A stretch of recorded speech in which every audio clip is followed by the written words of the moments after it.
they don't want to have to do that work, but we need it in the case. Yeah, Yeah, they've called me and told me. tell them to call me. Well, why don't we make a note? Make me a note, and I'll make sure. And all right, you're Jameldrin Wilridge. All right, pause right here. This is where things get serious fast. 3 separate felony probation cases, including aggravated assault and aggravated robbery. That already puts Mr. Willage on extremely thin ice. Probation isn't a free pass. It's the court saying, this is your last real chance.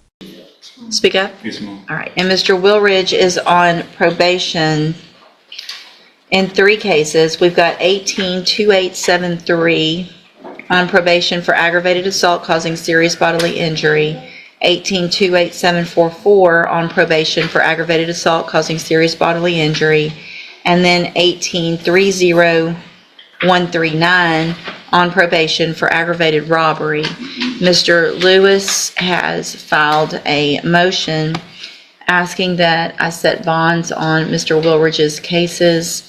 At this point, they're all no bonds. They are deferred probation, so typically he would be entitled unless I make certain other findings.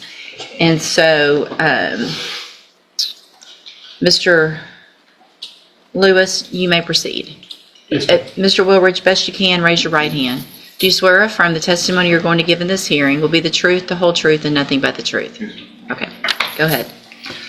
Judge, as far as Mr. Wilridge in regards to these bonds on the NPRPs, Judge, he is currently on bond for the new case. I don't think there's any additional pretrial conditions or anything on that bond yet. Of course, he's more than willing to comply with whatever pretrial conditions that the court deems is appropriate. Notice the strategy from the defense: cooperation, family support, and compliance. Judges hear this argument every single day, but here's the key question: does effort outweigh a pattern? And more importantly, does the judge believe it? In the circumstances, he has been or will be in the home or care of one of his parents, either mother or father, during the course of this case. He has complied as well as he can or could be until the conditions of not only the case is gone, as the court is aware. As soon as it was made clear that he needed to turn himself in, he got himself in as soon as possible. He's not avoiding or running from the situation. He wants to try to get it worked out and resolved as soon as possible. At this time, the financial responsibility of that will be on his parents, as he is still seeking long-time, full-time employment. So we do ask that the court to consider that as well towards that obligation. He is, like I said, more than willing to comply with whatever conditions that the court want to put on him as far as any monitoring or drug patch or anything of that nature, for the court to feel comfortable while he's on bond. And of course, we'll work as fast as we can to try to come to some resolution to this situation, Judge. So we're just asking for bonds to be set that are reasonable for Mr. Wilridge and his family to be able to make while we get this worked out. PSI, I feel like that's in my email, huh? You sent me. What did you find? Who found that the other day when we were talking about this that I had? Okay, I can look up my email right here. Hold on, because it would be from you, right? correct. Let me make sure I have everything in front of me. Well, if you did, it might be in one of the other ones. Hold on. You might have. Let me keep looking. Thank you. I don't know. It could have been in one and not the other. I probably would have done it very emotional, but I may not have, Judge.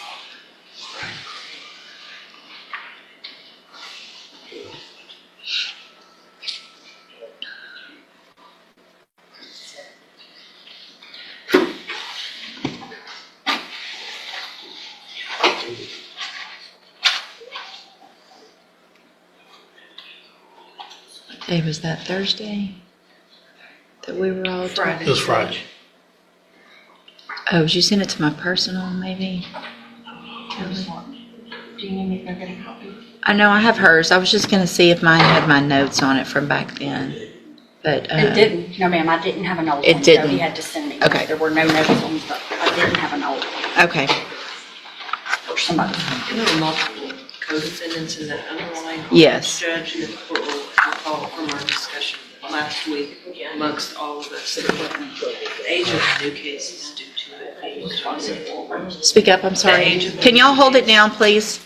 Is due to it being a codicil. Right. That's why you see the discrepancy in the offense stated. So the main allegation in the motion to revoke in all three of these cases is that there is an allegation that Mr. Willridge committed the new offense of burglary of a habitation, which was from August 29th of 2024. And what Ms. Malfino is reminding me of the age of that case, because it's old. I had wondered why, and that was because of a CODIS hit, Right. because of fingerprints potential. This is a huge moment. The judge hasn't found him guilty, but fingerprints inside the apartment are enough to raise serious red flags. In bond hearings, judges don't need proof beyond a reasonable doubt. They're asking one thing: is the public safe if I let you out? Found inside that apartment.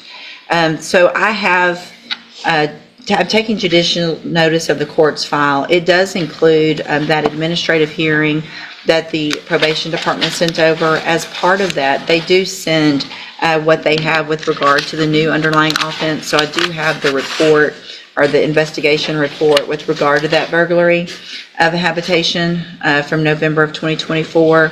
In addition, I've got the original pre-sentence report as well with regard to all three of the cases that he's on probation for. So, I keep getting that.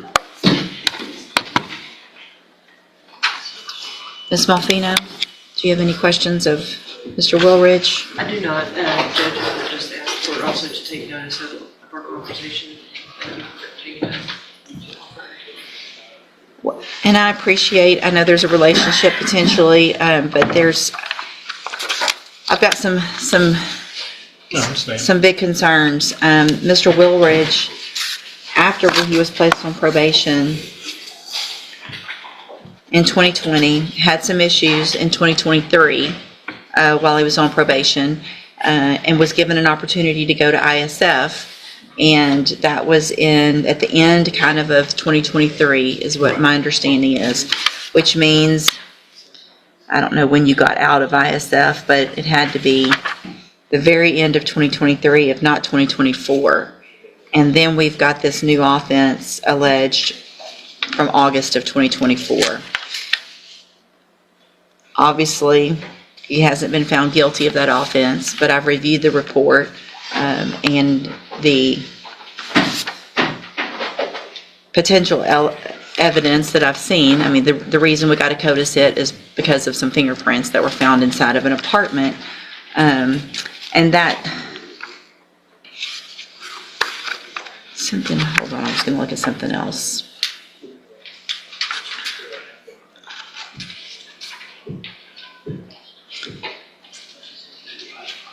The underlying offense and all three of these are extremely concerning. This is the turning point. When a judge starts listing past violence, prior chances, and escalating behavior, that's the court explaining its patience is officially gone. This isn't about one mistake anymore.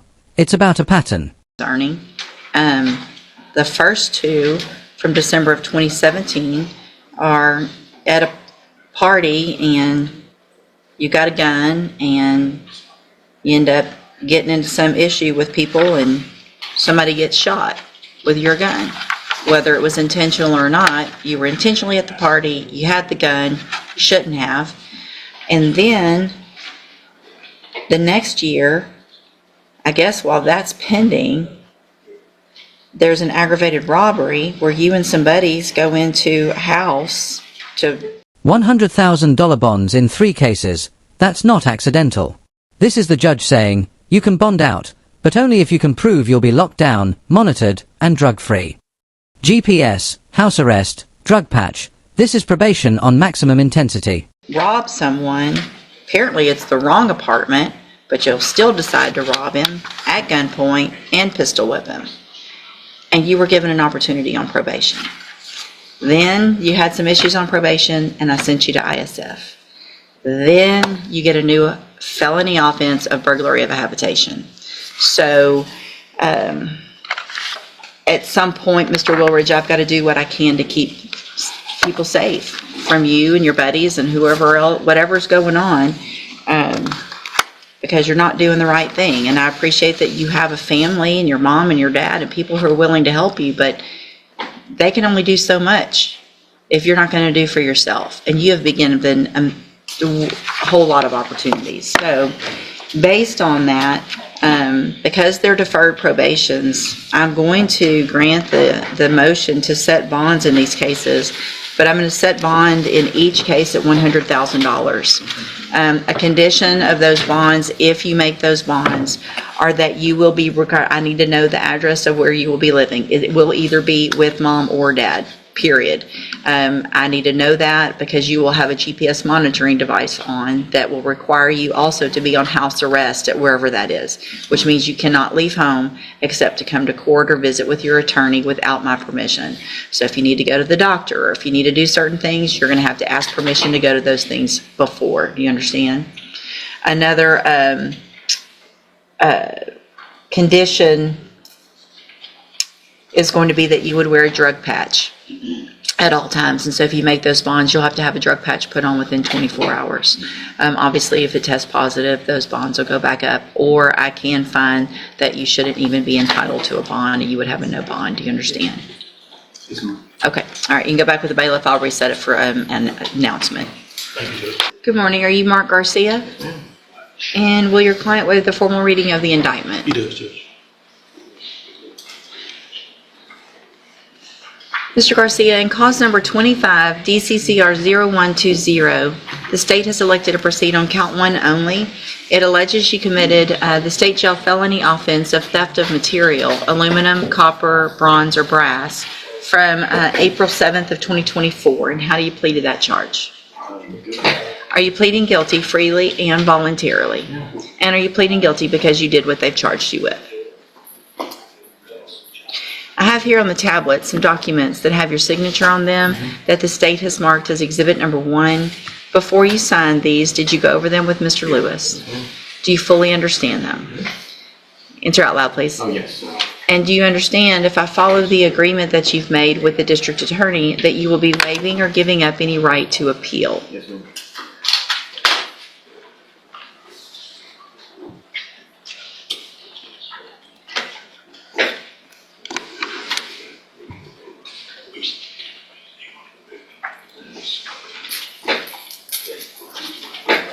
This is going to be maybe iffy, but we'll look at it when I get. It looks like there's 4 prior felonies. 1 for the same offense, just in 2022. A theft on that same day. A possession of a controlled substance in 2023.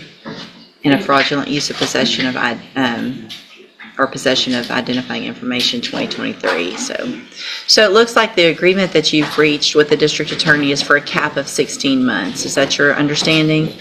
I want to make sure you understand that, which means you're leaving your punishment up to me. If I follow the agreement, then I cannot give you more than 16 months. I could give you less. It'll depend on the information that's brought to me at a sentencing hearing. You have every right to have a jury come in and determine 2 things. The first is to determine if you're guilty or not. And then if they find you guilty, you can leave your punishment up to them. If we go forward this way, you're waiving that right. And is that what you want to do? Also, just so that you know, if I don't accept that plea agreement, you will be allowed to withdraw your plea and we'll go forward at that point. Do you also understand, if you're not a U.S. citizen, a plea of guilty or no contest may result in your deportation, exclusion from admission to the country, or denial of naturalization under federal law?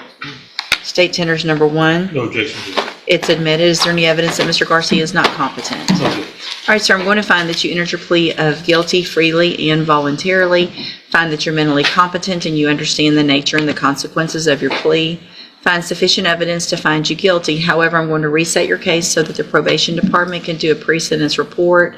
That'll give me more information about you, your case, and then we'll come back later for sentencing. If there's anything that you think it's important for me to know, get that information to Mr. Lewis and he'll present it to me on your behalf when we come back. Just anything that you think is good that would help you or help me to help you. All right? Do you have your discovery? Oh, Sorry, where's the other one?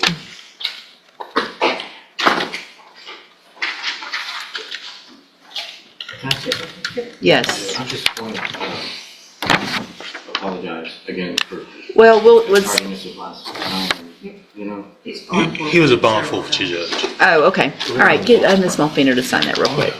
Thank you. All right. Thank you, sir. You can go back with the bailiff. Did you need me to sign that or you got it? Good morning. You're Isaiah Green. And Mr. Lewis, will your client waive the formal reading of the indictment? He does, Judge.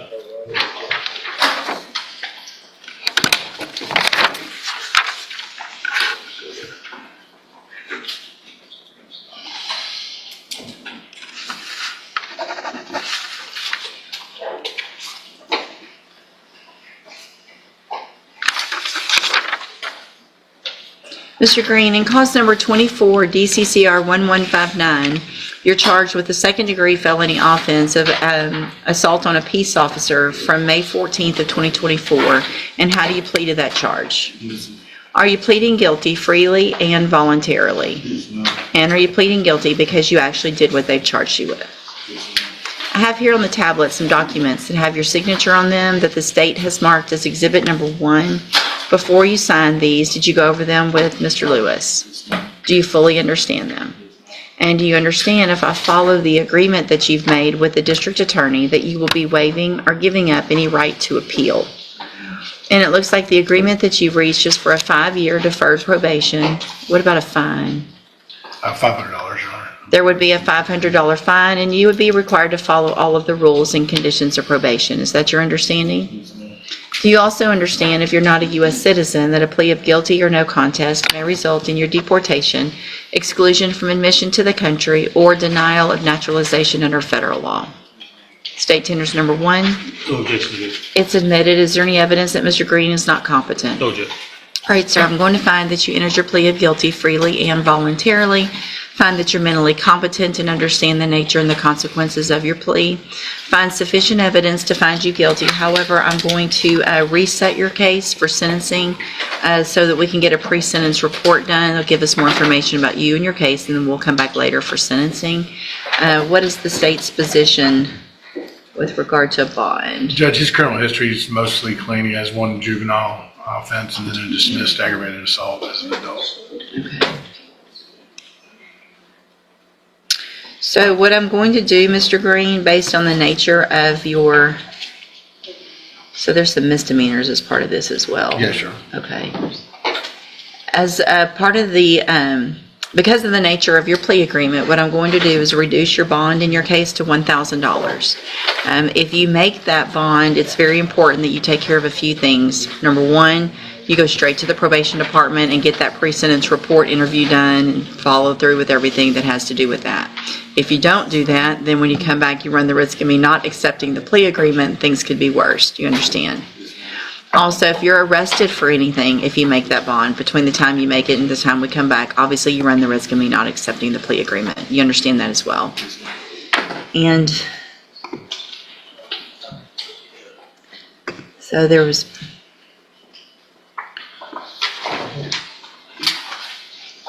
a public intoxication. I'm just trying to see what the issue was. It looks like alcohol. Yes, sir. While you're on bond, you're also not allowed to drink alcohol or use any illegal drug. But even though alcohol is legal, you're not allowed to drink any. Do you understand? Okay. Anything else? I think that'll cover it, Your Honor. All right, we'll see you back at sentencing. Thanks, Judge. What'd you say? $1,000. 1,000? Good morning, you're Jared Dobbs. And Ms. Holmes, will your client waive the formal reading of the indictment? Yes, Your Honor. Get this pulled up.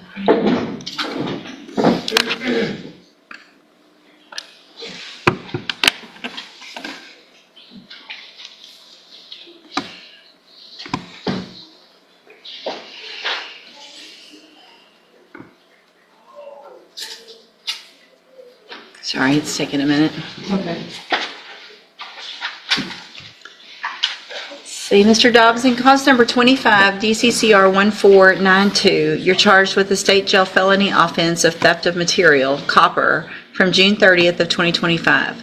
Your indictment alleges you were previously convicted of the state jail felony offense of theft, March 28th of 2019, and after that was final, you were convicted of burglary of a building and state jail felony, August 11th of 2020. And how do you plead to that charge? And are those two prior convictions true? And did you enter your plea of guilty and true freely and voluntarily, and because you did what they've charged you with? I have here on the tablet some documents that have your signature on them that the state has marked as exhibit number 1. Before you signed these, did you go over them with Ms. Holmes? Do you fully understand them? And do you understand, if I follow the agreement that you've made with the district attorney, that you will be waiving or giving up any right to appeal? Do you also understand, if you're not a U.S. citizen, that a plea of guilty or no contest may result in your deportation, exclusion from admission to the country, or denial of naturalization under federal law? State tenders number 1. No objection.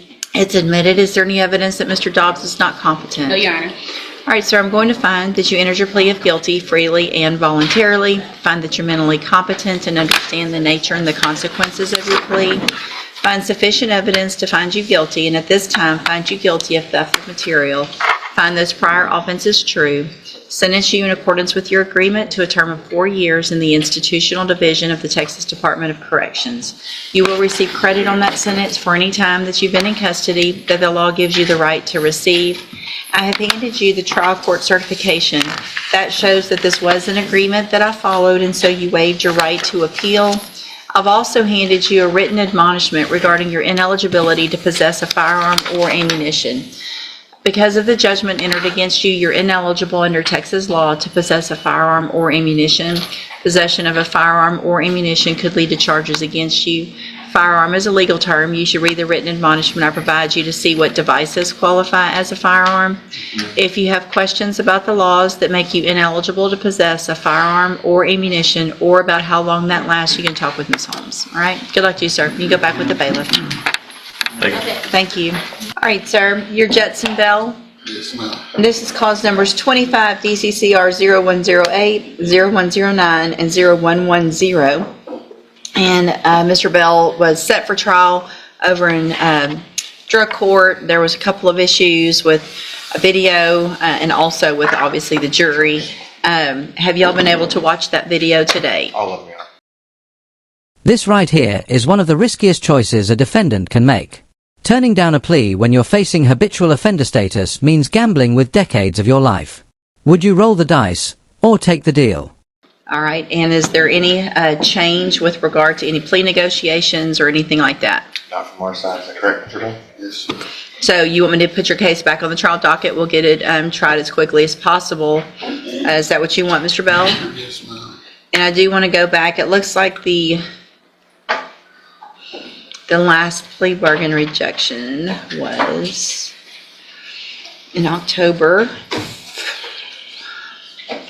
And it was so we've gone over this before. If you get found guilty and your prior convictions are true, you would be considered a habitual offender with a minimum punishment of 25 years, up to 99 years or life. You recall that and you understand. And it looks like the offer then was for the minimum of 25. Is that still the offer? Actually, we had come down from that, Judge, I think maybe before trial Yeah. last time, and I think it was 15 years TDC or a cap of 20. Okay. Well, at this point, you've seen everything. You still want to go forward with trial. There will not be any plea agreements accepted after today. Do you understand? And the only right way there would is if some new information came to light that your attorney or the district attorney did not have in their possession at this point. You understand? As far as you know, Mr. Smith, does Mr. West have all of the discovery at this point? Except for the video copy that was made, I must have copied the wrong disc, but I will have this copied and it will be available this afternoon. Okay. And we've looked at all of it. And you've been But they have looked at Yeah, we've my looked at copy. his copy, yes. Okay, sounds good. Then we'll get your case set on the next available trial docket. All right, you can go back with the bailiff. All right. Good morning, you're Jordan Thomas. Yes, ma'am. And this is 24 DCCR 0487, Mr. Thomas is charged with sexual assault of a child, and 24 DCCR 2178 charged with aggravated assault with a deadly weapon. And what is the announcement? Your Honor, we'd like to request just one reset. The reason being, he's received an offer that he wants to discuss with his family. There's some additional evidence that I need to subpoena, and then some additional evidence I need to go over with him. Okay. All right, any issues? No issue, Judge. He's got an offer. All right, so Mr. Thomas, I'm going to reset your case so that Mr. Wilkerson can get all that information. He'll be out there to go over all of that with you, and we'll get an announcement at that next court date. Yes, ma'am. All right, you can go back with the bailiff. Thank you, Your Honor. Thank you. Excuse? Yes, sir.